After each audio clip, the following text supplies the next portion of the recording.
The National Research Institute's paper has delved into the existing problems within the education sector, as it highlights what could happen if policymakers and legislators don't tread carefully with the introduction of new reforms.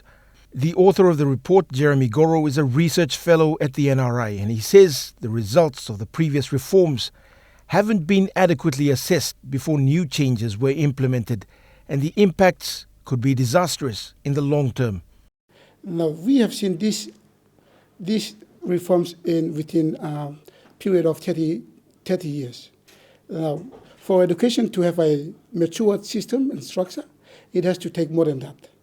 So we have not evaluated those reforms, the systems that we have, and we continue to want to change. And that is creating a problem for our education system in the country. The NRI has studied PNG's education reform implementation for over 2 decades, and the same backstory keeps being highlighted. As new reforms are implemented, they're not backed by the funding or political support to make sure the results happen. But then again, the results can't be seen during the 5-year shelf life of any government, and political short-sightedness and the desire for expediency takes precedence over education quality. TFF money or policy comes in, this gives us a lot of problems. We run into a lot of problems.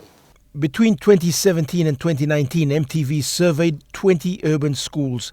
All of them had problems associated with accessing tuition fee-free education funds and school materials. Similar concerns have been highlighted by the NRI. So those were the gaps that need to be really analyzed, the internal problems and the external problems.